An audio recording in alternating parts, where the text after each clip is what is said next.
ជំរាបសួរសួស្តីបងប្អូនទាំងអស់គ្នាដែលសារមករយៈហ្នឹងនាងខ្ញុំខានចេញវីដេអូធ្វើម្ហូបរៀងយូរដែរហើយថ្ងៃហ្នឹងនាងខ្ញុំបានធ្វើម្ហូបមួយមុខហើយម្ហូបហ្នឹងមួយមុខហ្នឹងគឺប្លែកណាបងប្អូនគឺប្រហុកឆាហើយម្ហូបហ្នឹងឆ្នៃដោយខ្លួនឯងមិនដឹងថាបងប្អូនធ្លាប់ឆាប្រហុកបែបនេះដូចនាងខ្ញុំដែរឬទេប៉ុន្តែសម្រាប់នាងខ្ញុំ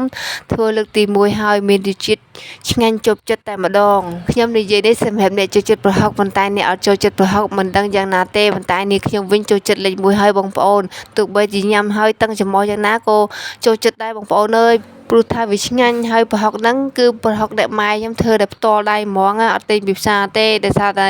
ចូលចិត្តហ្នឹងគឺគាត់ធ្វើដោយខ្លួនឯងអញ្ចឹងហើយចំពោះឆាប្រហុកហ្នឹង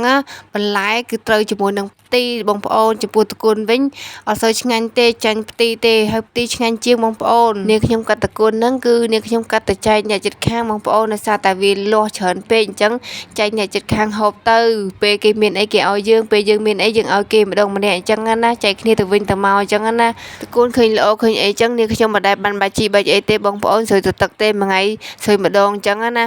ហើយល្អដល់ធម្មជាតិត្មងដោយសារតែដីខាងក្រោមហ្នឹងនាងខ្ញុំកាលពីមុននឹងដាំនាងខ្ញុំដុតសង្ហាមអញ្ចឹងណាដុតសង្ហាមនៅកន្លែងខ្ញុំដាំតកួនហ្នឹងឥឡូវដំណាំហ្នឹងនៅក្រោយផ្ទះហ្នឹងមានប៉ុណ្ណឹងបងប្អូនអើយមានតកួនមានផ្ទីមានតសក់មានស្ពៃហើយស្ពៃហ្នឹងអត់សូវល្អទេដោយសារតែដាំដីលើកដំបូងអញ្ចឹងណាហើយនាងខ្ញុំចេះតែឈូសឆាយដាំអញ្ចឹងណាឥឡូវស្ពៃឆ្កឹះយើងចាប់ដាំកាត់ហើយវាធំដែរហើយអញ្ចឹងណានាងខ្ញុំចេះតែកាត់ទៅកុំឲ្យវាចាស់អញ្ចឹងណាធម្មតាទេបងប្អូនអើយរបស់ធម្មជាតិដាំទៅល្អខ្លះអត់ល្អខ្លះអញ្ចឹងណាហើយឥឡូវទីនឹងតកួនស្ពៃហ្នឹងកាត់រួចរាល់អស់ហើយឥឡូវតើបងប្អូនទៅធ្វើឆាប្រហុកជាមួយនាងខ្ញុំទាំងអស់គ្នាទីដំបូងនាងខ្ញុំយកប្រហុកឆៅហ្នឹងមកចំហុយសិនហើយដាក់ខ្ទឹមមកកាពឹសពីកាពឹសអញ្ចឹងណាបងប្អូនចំហុយឲ្យវារៀងឆ្អិនតិចទៅចាំយើងដាក់ឆាវាឥឡូវនាងខ្ញុំចាប់ដើមដំខ្ទឹមឆាអញ្ចឹងណាលើដំហើយច្រាមឲ្យវាម៉ត់អញ្ចឹងហើយចាំយើងយកទៅឆា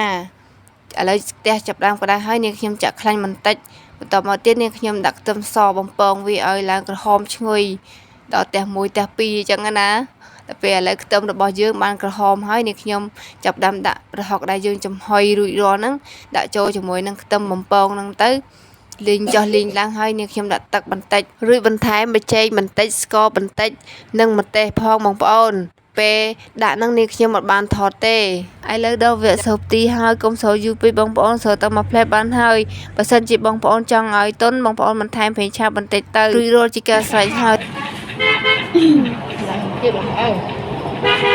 គួរលះខ្ញុំស៊ីមដល់ជិះរយហ្មង